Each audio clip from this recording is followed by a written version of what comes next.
Smiling faces, sometimes they don't tell the truth. Jealousy, misery, jealousy, misery. My name came from a little bit of my name, which is Jason Bruce.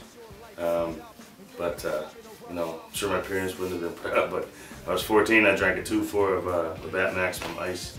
This guy didn't even know my name, he just knew my name was Jay or Jason. He's like, yeah, I'm gonna call you J-Bru. And he didn't know my last name was Bruce, so ever since then people have been calling me that. So there's two ways I got the name, really. Jealousy is a harmful thing that hurts worse than any other feeling described in third person, and misery is half of it. I mean, I got into music at an early age. Like, you know, my dad used to have parties when I was a kid. I was probably like 2 or 3, and he would bring me in the basement party. He'd have a big basement party, 40, 50 people.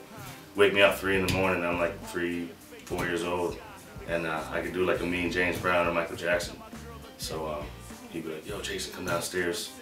I come downstairs, have the cape on, and do the whole James Brown thing. So like that was my like entrance into performing music. But the real, like, to get serious with it, I was playing college basketball and tore my Achilles, and just had like 9 months off and didn't know what to do. And I was always into music. I DJ'd a little bit, and I was on a bus one day going to play basketball, or going to watch basketball actually at Dalplex. And this guy was like, "Yeah, there's this guy Class, and you gotta meet this guy Class." So I'm like, "You know, I'll check him out. So I called him, and a week later I was in recording, and they had my first album done in like a month, and just took off from there.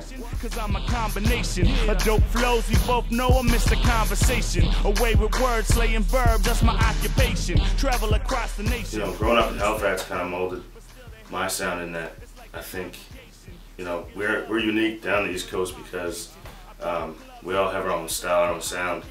And you know, if you go to Toronto, they're right above New York. So a lot of Toronto rappers sound like New York rappers, and it's not a thing that's on purpose. You know, you go to Vancouver and they sound like LA rappers. You know, but on the East Coast we don't have anyone to copy. So, you know, I think a lot of rappers from here don't copy anybody. Yeah. You just be yourself, and it's kind of a, you know, it's a blessing because I think when I first got into hip hop, everybody, you know, was different. There was no one sounded the same, no one looked the same. You know, there was some crazy styles, but that was that guy's style. Yeah. You know, so I think growing up in Halifax, just the realness of where we live and you know, not trying to be anybody else is a big thing, part of our culture. Yeah. So that kind of molds and comes in with the music. Anybody that saw me on the road knows I'm a sneakerhead. I got a song about sneakers. I rap about my sneakers. I love sneakers. I match all my outfits with my sneakers. So I'm gonna give you J-Bru's top 10 show sneakers from the last 5 years.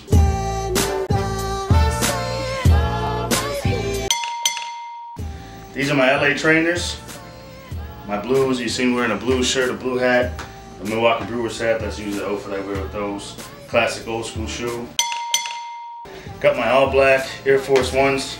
All them dudes out there with wide feet, you know, Air Force Ones are the shit. You know, I'm not the biggest fan, but it's a nice shoe, it's comfortable. All black outfit. This one here is my Dunk Low.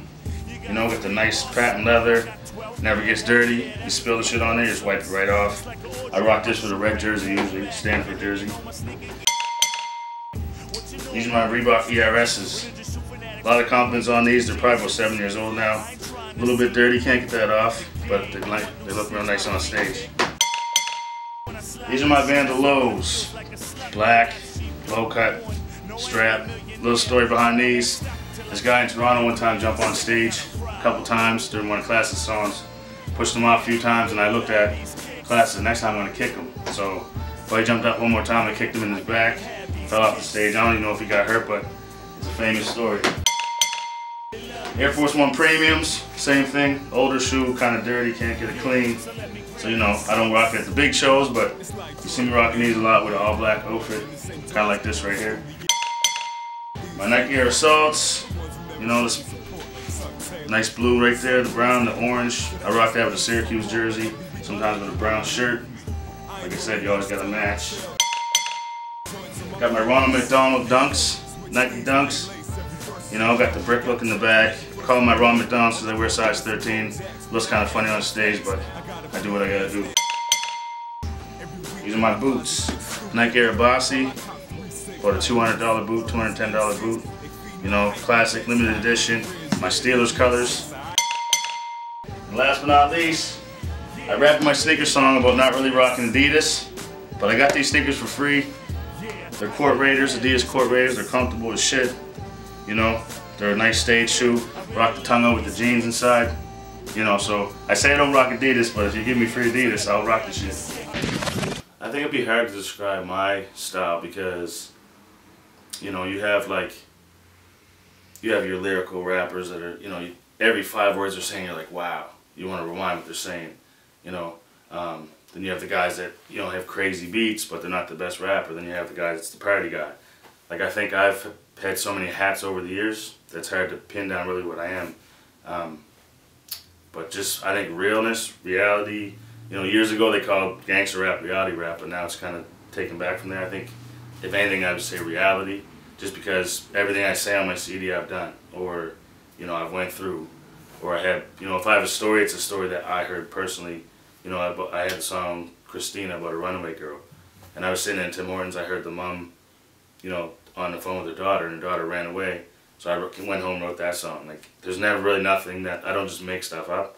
So I think reality is how you describe my music, and I can't really pin it down to any other style. Christina was a lost soul, hostile, caught up in the crossroads of life, and thinking that she got something to die for. She sucking on a crack pipe. It's such a pity, right? She about to have life. She pregnant. Brought it on herself, having sex with. I think financially, until you're that artist that really lives off your music, you know, which I'm living off my music, but when I'm not touring, I'm struggling. You know what I mean? That's what people don't see. People think you always have this money, you're always touring, you're always doing this and that. But, you know, the fact of the matter is, if you're not touring, you're not making money, right? If you sell CDs in stores, you don't see that money for 9 months. You know, yeah, like I got a video on Much Music just started. You know, people don't realize you get paid from that, but you don't get paid for 9 months. So it's a waiting game. You're always waiting for that big check, you know?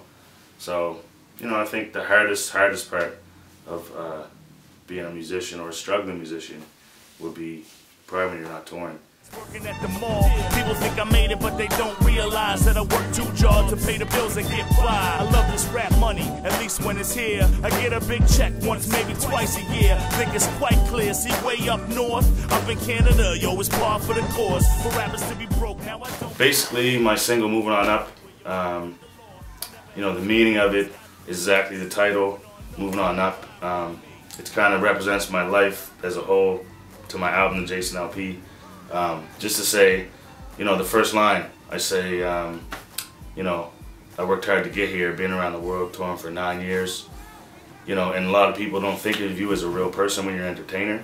So I'm just trying to let them know, like, the whole video I'm showing where I came from, my dad's house, you know, every store I've been to, my high school, and just to say, you know, like, I'm moving on up. You know, I might be getting more famous, stuff like that, but I'm still the same guy. That's the whole, really that whole message what that song means. So I gotta act right. Started blueprint, but I'm forever half life. Yeah, that's right. Down since way back, it was just me in class, born short, spitting raps. Did it for the love, never thought of me.